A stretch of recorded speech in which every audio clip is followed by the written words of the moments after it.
D boss ಮೊದಲ ವಿಡಿಯೋಗೆ ತಿಕ್ಕಾ ಉರಿದುಕೊಂಡ haters.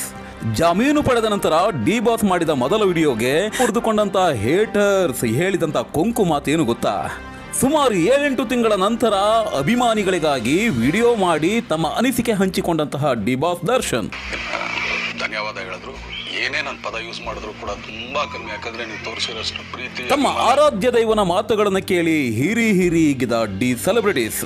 ಆದ್ರೆ ದರ್ಶನ್ರನ್ನ ನೋಡಿ ಉರಿದುಕೊಂಡಂತಹ ಹೇಟರ್ಸ್ ದರ್ಶನ್ರ ಯಾವ ವಿಚಾರದ ಬಗ್ಗೆ ಕೊಂಕು ಮಾತನಾಡಿದ್ದಾರೆ ಮತ್ತು ಅಂತ ಹೇಟರ್ಸ್ಗಳಿಗೆ ಡಿ ಆರ್ಮಿಯಿಂದ ಯಾವ ರೀತಿ ಮಂಗಳಾರತಿ ಆಗಿದೆ ಎಲ್ಲವನ್ನ ಹೇಳ್ತೀನಿ ಬನ್ನಿ. ನಾನು ಯಾವಾಗ ಸಿನಿಮಾ ಮಾಡಿದ್ರು ಏನೇ ಮಾಡಿದ್ರು ಇಲ್ಲೇನೆ, ಅದು ಕನ್ನಡ ಸಿನಿಮಾನೇ. ಸ್ನೇಹಿತರೆ, ಸುಮಾರು 7 ತಿಂಗಳ ನಂತರ ಡಿ ಬಾಸ್ ದರ್ಶನ್ ಅವರು ತಮ್ಮ ಅಭಿಮಾನಿಗಳಿಗಾಗಿ ಮಾತನಾಡಿದ್ದಾರೆ. ಫೆಬ್ರವರಿ 16 ಡಿ ಬಾಸ್ ದರ್ಶನ್ರ ಬರ್ಡೇ. ಈ ಬರ್ತ್ಡೇಗಾಗಿಯೇ ಕಾದು ಕುಳಿತಿದ್ರು ಲಕ್ಷಾಂತರ ಡಿ ಬಾಸ್ ದರ್ಶನ್ ಅಭಿಮಾನಿಗಳು.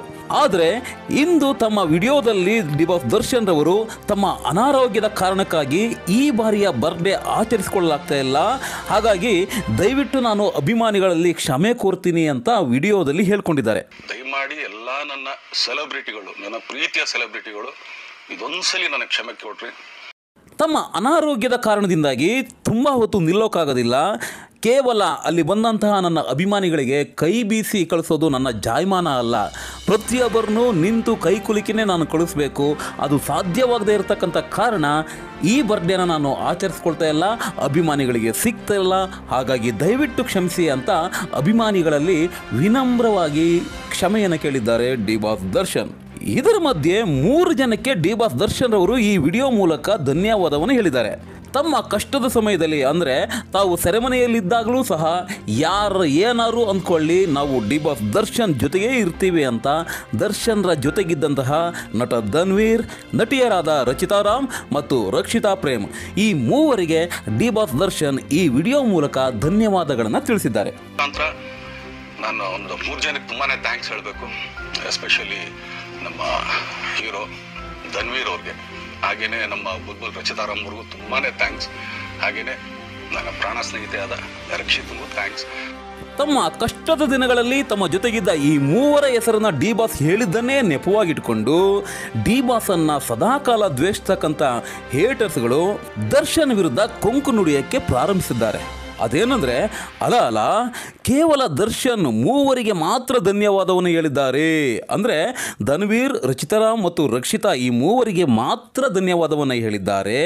ಆದರೆ ಅವರ ಸ್ವಂತ ಹೆಂಡತಿಯಾದಂಥ ವಿಜಯಲಕ್ಷ್ಮಿಗೆ ಧನ್ಯವಾದವನ್ನು ಹೇಳಿಲ್ಲ. ದರ್ಶನ್ ರವರಿಗೆ ಜಾಮೀನು ಸಿಗುವ ತನಕನೂ ಅವರ ಹೆಂಡತಿ ವಿಜಯಲಕ್ಷ್ಮಿ ತುಂಬಾನೇ ಹೋರಾಡಿದ್ದಾರೆ.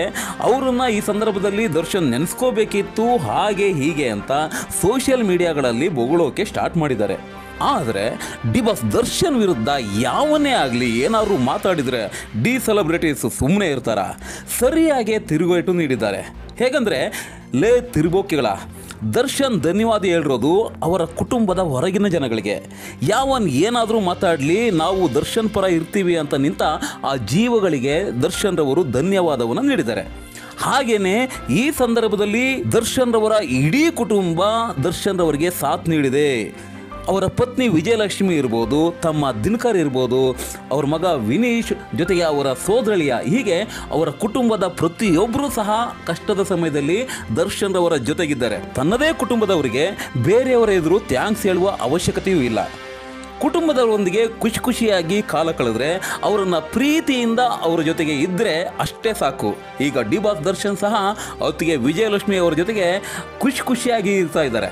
ಸಂಭ್ರಮ ಸಡಗರದಿಂದ ಪತ್ನಿ ವಿಜಯಲಕ್ಷ್ಮಿ ಅವರೊಂದಿಗೆ ಸಂಕ್ರಾಂತಿ ಹಬ್ಬವನ್ನು ಆಚರಿಸಿರೋದು ನೋಡ್ರೆ ಗೊತ್ತಾಗುತ್ತೆ ಬಾಸ್ ಅತ್ತಿಗೆ ಜೊತೆ ಹೇಗಿದ್ದಾರಂತ.